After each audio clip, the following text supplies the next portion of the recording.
Welcome back. It is 6:42 on this Friday. He is the state's top executive, a former CEO who has promised to run the state more like a successful business. And this morning, Governor Rick Scott is joining us live here in the studio. We're going to talk to him about his plans to keep college tuition costs down. And, of course, we have to ask about those election problems that happened a few weeks ago. Good morning to you, Governor. Good morning. It's nice to be here. It's awfully early. Yeah. And you guys have a connection. Yeah, we're talking about it this morning. Same great university, right? Yeah. We went to the same college. We're both from Kansas City, Missouri. Right. Ended up here in Florida. Happy to be here. We're so lucky, right? Our families all need to move down here. Did you see how many people were moved from New York to Florida last year? How many? 58,000. Wow. What a better place, right here in Florida. That's why I was born and raised here, and I never left. I wouldn't leave either. But we're talking about college and the colleges that you went to. I'm a mother of three, Governor. And, of course, obviously, college is very important to me. Ridiculously expensive. And it keeps going up. And I'm afraid mine are little. But you're working on a plan now to keep it down. First off, I don't know if you saw the, if you want to buy a prepaid now, I have a one-year-old grandson, $54,000. Oh, yeah. If, however, tuition went up at 3% a year, it'd be $18,000.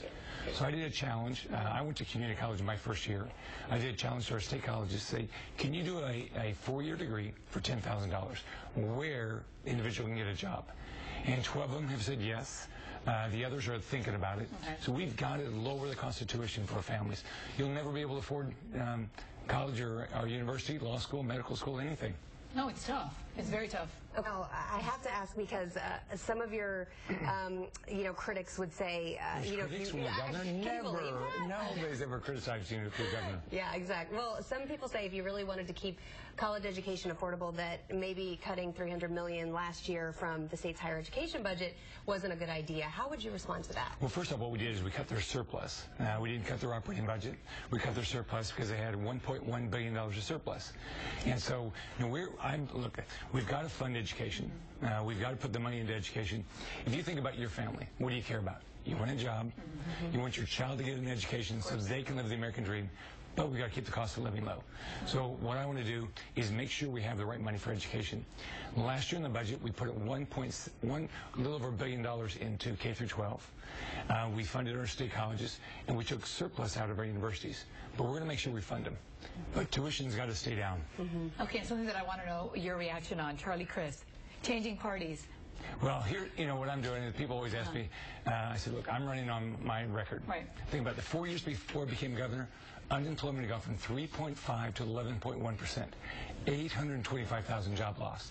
In my first 2 years, we've turned the corner. Biggest drop in unemployment is down 8.5%, and 175,000 private sector jobs. So that's what I'm doing. I know what happened in the last administration. Okay, you have to have an opinion, though, because he could be an opponent for you in 2014. He hasn't said whether he'd like to run or not. So can you just give us a little bit more what you think about possibly running against him? Well, I'm going to run on my record. Jobs, education, keep the cost of living low, and that's what I'm going to do. In the 4 years before I became governor, we increased state debt $5.2 billion. We paid it down $2 billion. That's going to cost you money down the road. So we're doing the right things. And how about elections? That's something that we were talking about for a very long time. The lines were too long. What did you learn from all of this? Well, here's what I've done. Yeah. Some counties had long lines, some counties didn't. Right. So I've asked the Secretary of State to go talk to the election supervisors what went wrong. And then let's come back and let's fix it. Look, one thing is, Governor, same thing you do in business. When you find a problem, you go fix it. But we've got to understand what it was first. And learn from mistakes. That's right. And hopefully... Not make them again. Exactly. There you go. And that should come out, the problem should come out in the next couple of months. We want to offer, of course, our condolences. We know your mother passed away just last month. She, of course, was a big supporter, big campaigner for you during the election. She loved it. Yeah. And there are so many stories about her all around the state. But she loved it. But she was so fortunate. She'd never been in the hospital except to have a baby. Wow. But she got sick and passed away in November. It's a big loss. And I know this holiday season will be tough without her, obviously. Is there a holiday memory you could share with us, or something from your childhood, a favorite? I had a great childhood. My parents struggled. My dad never had a job at Christmas. He was a truck driver. But we had a ball. We had always had fun. In Kansas City, where I grew up, there was always snow, and so we were always outside. I had great parents, but you And now always you're miss a them. grandparent. I should have brought. I have a 1-year-old. I should have brought his 1-year-old picture. So he's going to start walking soon. I told my daughter yesterday, do not let him walk until I get home for Christmas.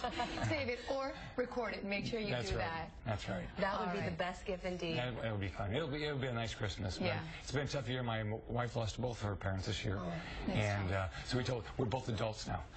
When your parents pass away, there's nobody to call. Yeah. Except for each other. That's right. A lot of people depending on you now. All right, Governor, thanks for joining us so early in the